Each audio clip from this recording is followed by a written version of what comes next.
오늘은 가톨릭이나 우리 개신교회나 또는 동방 그리스정교회나 우리 기독교 안에 있는 모든 교단 교파들이 다 같이 같은 시간에 하나님께 감사하는 그런 성탄절 축하 예배를 드립니다. 오늘이 있기에 우리가 살게 되었습니다. 이렇게 인사 한번 할까요? 이제 우리가 살았습니다 하고 인사 한번 합시다. 이제 우리가 살았습니다. 왜 이런 인사를 하죠? 전에는 우리 죄의 짐이 너무 무거워서 우리 죄로 인한 죽음, 영원한 죽음과 저주, 이것이 우리의 갈 길이었는데 예수님이 만왕의 왕으로 오셔서 우리의 모든 죄의 짐을 대신 짊어지시고 십자가에 죽으심으로 우리가 다시 구원의 복을 입게 됐습니다. 그래서 우리가 오늘 이렇게 인사를 한 겁니다. 우리가 이제 다시 살았습니다. 살게 되었습니다. 오늘은 그런 날입니다. 오늘 말씀의 제목을 그래서 하나님의 최고의 선물 이렇게 정해봤습니다. 내 인생 최고의 선물. 아마 여러분들 마음에 쏙 드는 선물을 받은 기억들이 있을 것입니다. 대개 언제 선물을 기대하죠? 생일을 맞았을 때 특별히 선물을 기대하기도 합니다. 지금까지 살아온 중에 우리에게 최고의 선물은 예수님이 만왕의 왕으로 이 땅에 오신 사건입니다. 예수님이 오셔서 우리가 살게 되었습니다. 생각해 보니까 제가 성탄절에 말씀을 잠시 증거할 때 요한복음 3장 16절만 한 것 같아요. 그래서 이번에는 다른 말씀으로 말씀을 증거해야지. 이사야서의 말씀 700년 전에 예언의 말씀으로 할까도 생각해 봤는데 가장 적절한 말씀은 요한복음 3장 16절 외에는 답이 없어요. 성탄절은 바로 요한복음 3장 16절의 말씀이 실현된 날이에요. 하나님이 세상을 이처럼 사랑하사 독생자를 주셨으니 누구든지 저를 믿는 자마다 멸망하지 않고 영생을 얻게 하려 하심이라. 이 말씀처럼 가장 짧게 성탄절의 정신이 요약된 말씀은 없습니다. 오늘 본문에는 예수님이 이 땅에 오신 이유가 정확히 담겨져 있습니다. 왜 오셨는지 이 말씀을 보면 압니다. 오늘 본문은 하나님의 이 세상을 향한 하나님의 마음이 그대로 표현되고 담겨진 말씀이에요. 이 짧은 말씀에 우리에게 주시는 하나님의 4가지의 복이 있습니다. 많은 분들이 전도하면서 이렇게 얘기를 해요. 예수 믿으세요. 예수 믿으면 복 받습니다. 그렇게 얘기를 하는데, 그래서 우리가 하나님을 예배합니다. 왜 예배해요? 복을 받으려고 예배하죠. 그러나 그 말은 틀린 말이에요. 왜? 우리는 이미 복을 받았기 때문에 감사하는 마음으로 하나님을 예배하는 거예요. 이런 복을 주신 하나님의 은혜에 감사합니다. 그래서 예배드리는 거예요. 어떤 복을 받았나요? 구원과 영원한 생명을 선물로 받았죠. 우리 인생에 이거보다 더 큰 선물이 있습니까? 구원받은 거. 구원이라는 게 뭐예요? 물에 빠진 사람, 죽어가는 사람을 건짐받는 게 구원이에요. 불이 나가지고 화마에 갇혀서 내 힘으로는 이 불구덩이에서 빠져나갈 수가 없는데 누군가 나를 구해줬을 때 그걸 구원이라고 하는 거예요. 우리는 예수님의 십자가 부혈로 구원받았어요. 죽음에서, 저주에서, 영원한 형벌에서 구원받았어요. 바로 요한복음 3장 16절의 말씀입니다. 오늘 이 말씀에 기록되어 있는 복은 우리에게 인생의 가장 근본적인 복이고 하나님의 은총의 복이고 복 중의 복입니다. 혹 네 가지 다 아실 거예요. 뭔지. 첫째는 하나님이 세상을 이처럼 사랑하사. 세상은 바로 나를 가리키는 말이에요. 하나님이 나를 이처럼 사랑하사. 우리 하나님의 사랑은 지극한 사랑이에요. 지고지순의 사랑입니다. 하나님의 사랑이 가장 잘 나타나 있는 말씀은 예수님의 탕자의 비유예요. 그 탕자의 비유에 보면 아버지의 아들 사랑이 잘 나와 있습니다. 탕자를 용서하시는 아버지의 비유, 정확히 말하면 그렇게 말할 수가 있는데 탕자의 비유 내용을 여러분들은 잘 아십니다. 둘째 아들이 세상으로 나갔어요. 자기 몫을 미리 받아가지고 세상으로 나가서 내 마음대로 살겠다고 나가서 어떻게 됩니까? 아버지는 그 아들을 잡고 싶었지만 차마 잡지 못했어요. 붙잡는 아버지를 싫다고 부리치며 집을 나가는 아들. 그 아들을 아버지는 나무라지도 않고 매도들지 않고 큰 소리도 치지 않고 마음은 타들어가지만 내어주시잖아요. 그리고 세상으로 나간 아들은 거기서 하랑방탕합니다.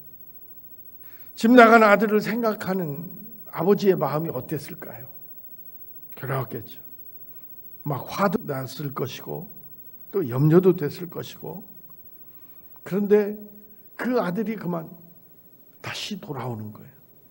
마침내 아들이 돌아옵니다. 병들어서 병든 몸으로 돌아옵니다. 속으로는 막 분노가 치밀어 오를 수도 있었겠죠. 바보같이 병이 들어서 돌아옵니다. 고생만 죽도록 하고 거지꼴로 돌아옵니다.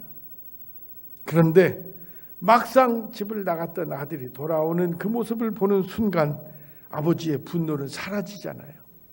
그리고 어떻게 하죠? 얼싸안고 입을 맞추고 잔치를 베풀고, 이 모습을 보고 형은 불평불만이 가득합니다.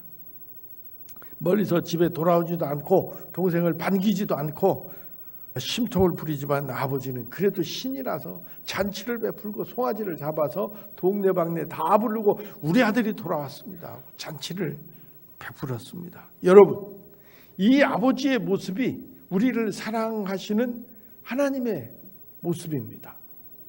하나님은 이렇게 우리를 사랑하십니다. 이 사랑의 모습을 요한은 뭐라고 기록했어요? 하나님이 세상을 이처럼 사랑하사. 이처럼 사랑하사. 뭐가 이처럼이에요?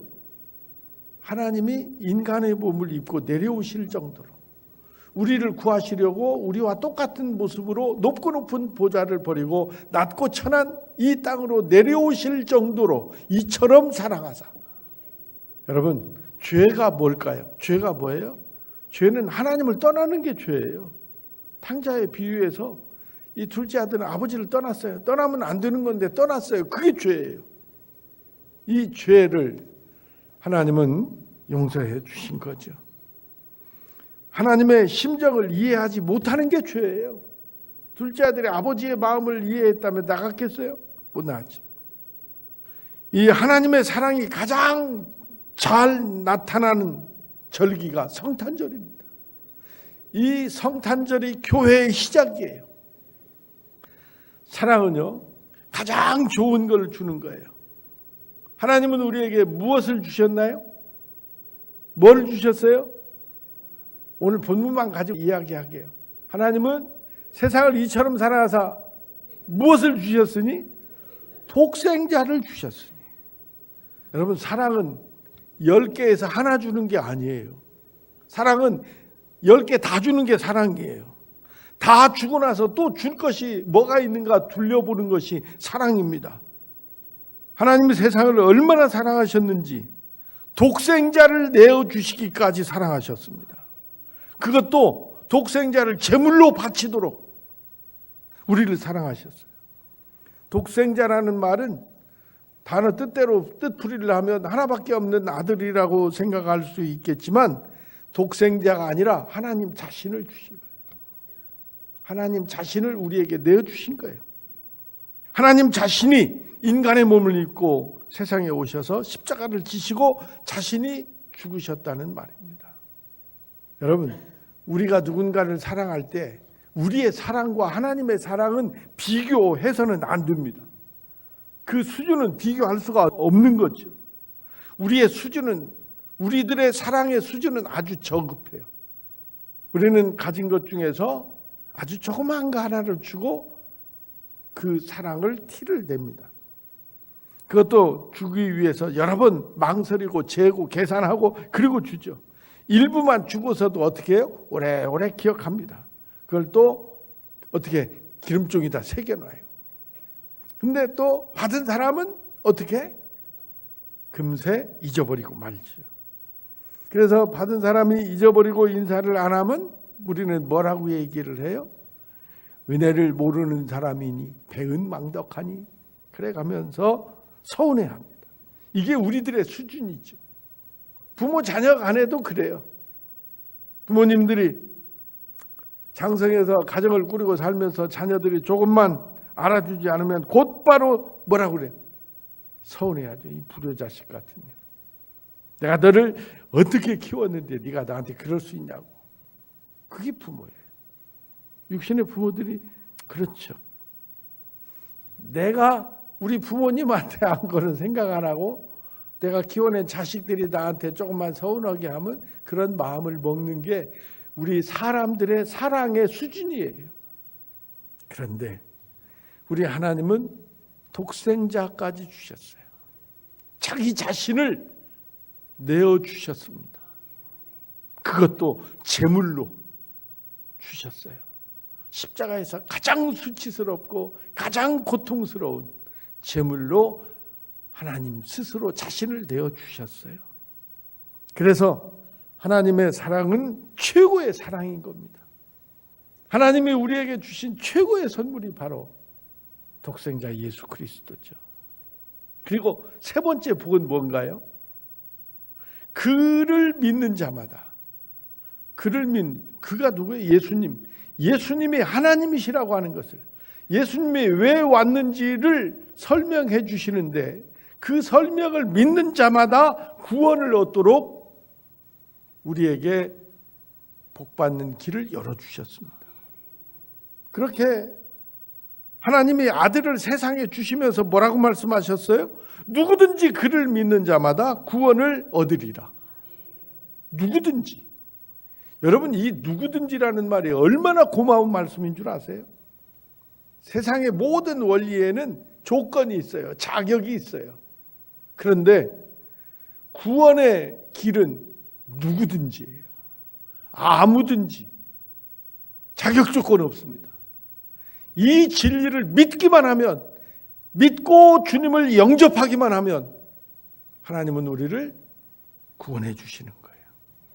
누구든지 그를 믿는 자는 구원을 얻으리라. 멸망하지 않고 영생을 얻으리라. 여러분, 부자와 나사로 이야기 아시죠? 거기 보면 천국과 지옥이 나와요. 여러분, 천국과 지옥 이야기는 설화가 아닙니다. 상상의 시나리오가 아닙니다. 천국과 지옥은 실제입니다. 그래서 옛날에 뭐라고 전도했어요?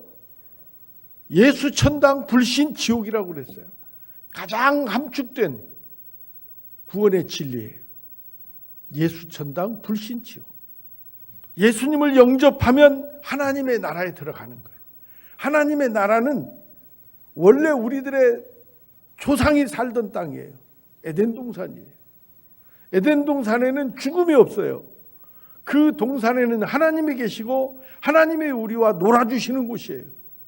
애초에 아담과 하와를 창조하실 때 하나님은 그렇게 창조하셨어요. 우리와 함께 영원히 놀기 위해서 우리를 창조하셨거든요. 근데 그 우리들의 죄의 짐으로, 죄의 결과로 추방당했던 거예요. 그리고 해산의 고통도 노동의 아픔도 주셨어요. 그리고 울면서 그 나라를 사모했지만 죄가 하나님과 우리를, 에덴 동산과 세상을 갈라놓았어요. 내 힘으로는, 내 자력으로는 그 나라에 다시 들어갈 수 없었어요. 그래서 하나님은 우리를 다시 에덴 동산에 불러들이시려고 예수님을 이 땅에 보내주신 거죠. 부자와 나사로의 이야기를 통해서 우리는 천국과 지옥의 실제를 알아야 돼요. 여러분, 죽음은 나와는 상관없는 이야기입니까? 아직 멀리 있는 이야기입니까? 나는 적어도 앞으로 120세까지는 다 산다는데 아직도 멀었어? 아닙니다. 사랑하는 성도 여러분, 예수님은 천국 문의 열쇠입니다. 다시 에덴 동산으로 들어가도록 하는 생명의 문입니다. 그 주님을 우리에게 주신 거죠. 이것이 최고의 선물이 아니고 무엇이겠습니까? 이거보다 더한 선물이 어디 있습니까? 네 번째가 뭐냐? 천국이 다가 아니에요. 하나님의 나라가 다가 아니에요. 우리 인생에서 최고 두려운 것은 뭐라고 그랬어요? 죽음이라고 했잖아요. 죽음이 아니라 영원히 하나님이 우리와 함께 사시겠다는 거예요. 세상에 오신 예수를 믿는 자들은 누구를 막론하고 구원뿐만 아니라 영원한 생명을 갖게 된다. 이게 우리에게 최고의 선물입니다. 이게 네 번째 선물입니다. 그래서 주 안에서 주님과 동행하는 삶을 살아간 사람은 영생을 주신다. 영생은 주님 안에서 최선을 다한 사람들이 누리는 은혜예요. 사람들은 이 세상에서 뭐라고 합니까? 장수의 복을 받는다고 하죠. 장수는 끝은 뭐예요? 장수의 끝은 뭡니까? 죽음이죠. 장수는 죽음을 전제로 한 복이에요. 장수보다 더 큰 복은 천국이고 천국보다 더 소중한 것은 바로 영원한 생명인 줄로 믿습니다. 주님은 나를 믿는 자는 멸망하지 않고 영생을 얻게 될 것이다. 그렇게 말씀하셨어요. 그래서 우리 그리스도인들, 주님의 사람들, 내게 주어진 최고의 은혜는 영생, 영원이라는 단어예요. 영생은 여호와 하나님의 은혜로 영광을 누리는 삶입니다. 그 세계는 말 그대로 영원한 세계예요. 더군다나 그곳에는 갈등이나 슬픔이나 눈물이나 죽음이 없어요. 헤어짐도 없죠. 사랑하는 성도 여러분, 성탄절은 바로 그런 날입니다. 이런 복이 주어진 날이 성탄절입니다. 하나님은 예수님을 세상에 보내시면서 이렇게 요란하게 보내주셨어요. 700년 전부터 예언을 하셨어요. 이사야 선지자를 통해서 메시아가 태어날 것을 예언해 주셨어요. 왜 예언해 주셨을까요? 메시아를 대망하라고, 기다리라고 예언해 주신 거죠. 그리고 그를 믿는 자마다 구원을 얻고 영생을 얻는다고 장담해 주신 겁니다. 여러분, 이 말씀은 반대로 얘기하면 어떻게 될까요? 그를 믿지 않는 사람은 어떻게 된다? 멸망한다. 믿는 자는 구원과 영생을 얻고 믿지 않는 자는 기다리는 건 멸망이다, 그 말이에요. 죽음과 멸망이다, 그 얘기입니다. 멸망이 뭡니까? 넓은 바다에 빠져서 허우적거리다가 죽는 게 멸망이에요. 불구덩이에 갇혀서 고난받는 게 멸망이에요. 회복 불능의 세계에 갇히는 게 멸망이에요. 끝이에요. 그 갇혀있는 시간이 얼마냐? 영원이라는 거예요. 지옥도 영원이에요. 천국도 영원이지만 지옥도 영원이에요. 저는 아주 기독교의 기본적인 진리를 오늘 여러분과 함께 나누고 있어요. 기독교의 진리는 그 어떤 교훈이 아닙니다. 무슨 뭐 도덕적인 이야기가 아니에요. 삶과 죽음에 관한 이야기예요. 하나님의 사랑은 누구도 그 지옥에 가기를 원하지 않으시는 거예요. 그래서 세상에 예수님을 보내신 거예요. 아니, 하나님이 예수님 인간의 몸을 형상을 하고 이 땅에 오셔서 우리 죄짐을 지고 그분이 죽으신 거예요. 그렇게 해서 하나님이 세상을 창조하신 원리를 스스로 지키면서 우리를 다시 에덴 동산으로 불러들여 주시는 거예요. 누구든지 그를 믿으면 구원과 영생을 누리게 된다고 오늘 성경 말씀은 분명히 아주 간단명료하게 우리에게 말씀해 주셨습니다. 성탄절은 이런 뜻이 들어있는 하나님의 세상을 사랑하시는 절정의 날입니다. 사랑하는 성도 여러분, 여러분 어떤 선물을 받으면 좋아하실지 모르겠지만 우리는 이미 이 세상에서 최고의 선물을 하나님께 받은 사람들이에요. 앞으로 여러분들의 생명이 다하는 그날까지 나 같은 것 구원해 주시고 영원한 생명 주신 그 은혜를 감사합니다. 이 감사함을 잃지 않고 예배를 드릴 때마다 감격의 눈물을 흘리면서 높이 높이 하나님을 찬양하는 하나님의 구원받은 자녀들이 다 되시기를 주의 이름으로 축원합니다.